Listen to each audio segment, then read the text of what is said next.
जैसा कि आप अभी मोहम्मद सैफ सल्लल्लाहु से नाते कलाम सुन रहे थे, वाक़अतन आपको बहुत अच्छा लग रहा होगा। मैं हर बच्चों से यही कहना चाहूँगा कि आप भी मेहनत करें, आप भी दिलचस्पी रखें, अपने अंदर महारत पैदा करें, अपने अंदर शौक पैदा करें कि जिस तरह से जो बच्चे मेहनत करते हैं और वो अपने मेहनत की हुई चीज़ों को अपने साथियों में पेश करते हैं, बगैर किसी खौफ के, बगैर किसी डर के, इसी तरह हर बच्चा अपने इस शौक को, जज्बे को अपने अंदर पैदा करे, ताकि हम भी सबों के सामने खड़े हो करके, खा वो नात हो, वह कुरानी मालूमात हो, सीरती मालूमात हो, तिलावत कलामुल्लाह हो, जो भी हो सके अपने जज्बों का इजहार करते हुए वो पेश करने की कोशिश करें और अपने अंदर ये चीज़ें पैदा करें, हिम्मत पैदा करें। अगर आप मेहनत नहीं करेंगे, हिम्मत नहीं करेंगे, तो फिर आप अपने सिर पर बैठे ही रह जाएंगे। वो हिम्मत, वो ताकत नहीं आ पाएगी कि आप अपने साथियों के सामने वो चीज़ें पेश करें जिस चीज़ के लिए हम आते हैं, जिस चीज़ के लिए हम पढ़ते हैं, जिस चीज़ को हम हासिल करते हैं। ऐसा हर बच्चा कोशिश करे कि हम कुछ ना कुछ याद करें, कुछ ना कुछ याद करके हम सुनाएं। इससे फायदा होगा, बहुत बड़ा फायदा होगा। फायदा क्या होगा? वो फायदा ये होगा कि आपके अंदर वो डर जो है, वो डर खत्म हो जाएगा। आपके अंदर जो जुबान अल्लाह ने बोलने के लिए दी है, लोगों के सामने अच्छी बातें करने के लिए दी है, वो जुबान आपकी अच्छी चलेगी।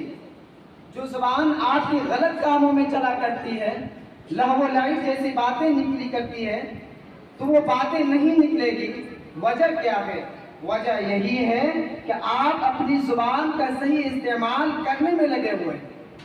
आप अपनी जुबान का इस्तेमाल सही तरीके से कर रहे हैं, सही जगह पे कर रहे हैं, जिसका नतीजा ये निकल करके आ रहा है कि आप जब भी कोई बात कर रहे हैं, कुछ भी कह रहे हैं, वो अच्छी बात और सही और तंदुरुस्त बात निकल करके बाहर करें। तमाम बच्चों से गुजारिश की जाती है,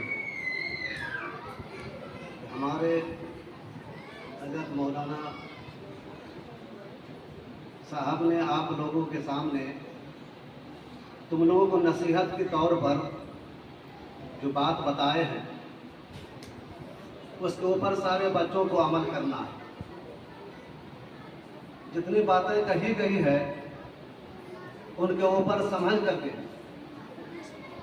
अपने मकसद को ऊपर वक्त के ऊपर आना है और इल्म दीन हासिल करने के लिए सारे लोगों को, छोटा हो या बड़ा, किताब के अंदर आता है कि सलाबुन वजिबुन फरीज़तुन अला कुल्लि मुस्लिमिन मुस्लिमा।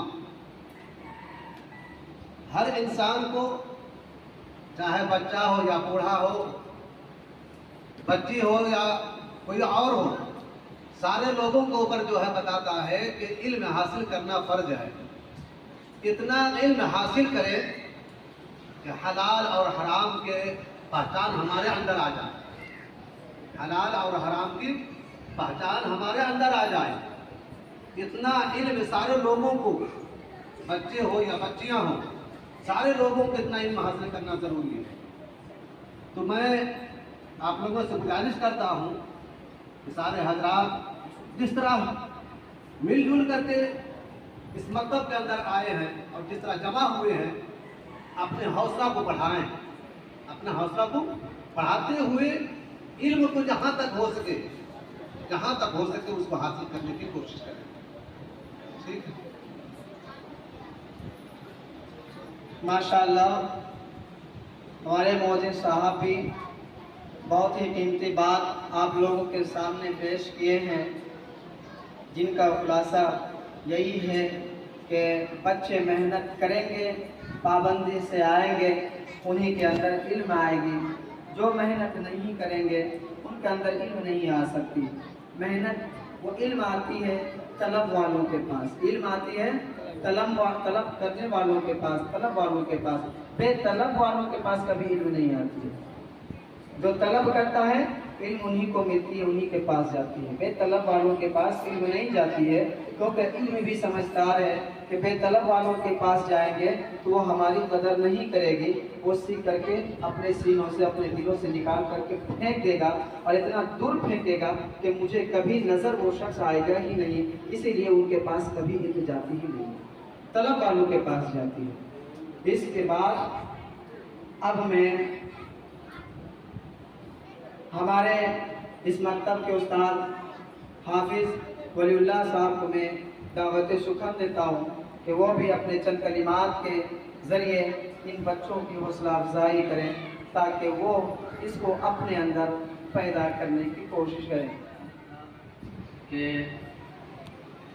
वक्त पे जो बच्चे नहीं आते हैं उससे पता चलता है कि वो उनको पढ़ने के शौक नहीं है, वक्त पे नहीं आते हैं और याद करके भी सबक नहीं आते। आप लोग जो बच्चा घर पे नहीं पढ़ेगा यहाँ पे आके सुना सकेगा? नहीं सुना सकेगा। मदरसे में पूछे कितना घंटा याद करता है सबक बच्चे को? 2-2 घंटा मगरिब के बाद, फजर के बाद भी 1 घंटा याद करता, तब जा करके एक सफ़ा सबक सुनाता है। आप लोग याद करके आते ही नहीं, न वक्त पे आते हैं, न मगरिब बाद आप लोग पढ़ते हैं। कई मरतबा कई साल से आलिम साहब बोल रहे, हम लोग बोल रहे हैं कि बच्चों याद करके आओ पढ़ते, लेकिन आप लोग अभी तक नहीं माने। नहीं याद करके आएंगे तो यहाँ पर उस्ताद को याद करा नहीं सकेगा ना, उतना बच्चे भी याद कराएंगे, आलिम साहब याद कराएंगे, आप भी याद करके आएंगे। यहाँ हम पढ़ा देंगे आपको, ताकि आगे आप याद करके आए। इसलिए आप लोगों से गुजारिश है कि सभी लोग घर से याद करके आए सबक को, तभी यहाँ पर अच्छा से पढ़ सकेंगे। याद आप ही को करना पड़ेगा, याद कोई दूसरा करके नहीं आएगा सबक। इसलिए पाबंदी से आए और वक्त पे आए। जो वक्त आपका मुकर्रर है उसी वक्त पे आए, और पाबंदी के साथ रोजाना आए, और सबक को याद करके आए। आएंगे ना आप लोग सबक याद करके? आपसे हाफिज जी तो बोलती है, लेकिन आप लोग याद करके नहीं आते। याद करके आएंगे आपसे, ठीक है? हाँ, जब आप लोग अच्छा से याद करके आएंगे सबक को, तब उस्ताद को भी खुशी होती है, तब उसको उस्ताद और अच्छा से पढ़ाने की ये कोशिश करते हैं। जो बच्चे याद करके नहीं आते हैं, उस्ताद उस पर ध्यान नहीं दे पाएंगे। आप अच्छा से याद करेंगे, आप गलती भी करेंगे तो भी उस्ताद नज़रअंदाज करेगा और आगे सबक याद कराएगा। जो बच्चा मेहनत करेगा ही नहीं तो क्या करेगा उसको? इसीलिए आप लोगों से मुअद्दिबाना का दरख्वास्त है कि आप लोग घरों से याद करके आए सबकों को। याद करोगे ना बच्चे? ठीक है, इसी बात में अपने बात खत्म करते हैं। माशाअल्लाह जनाब हाफिज़ वलीउल्लाह साहब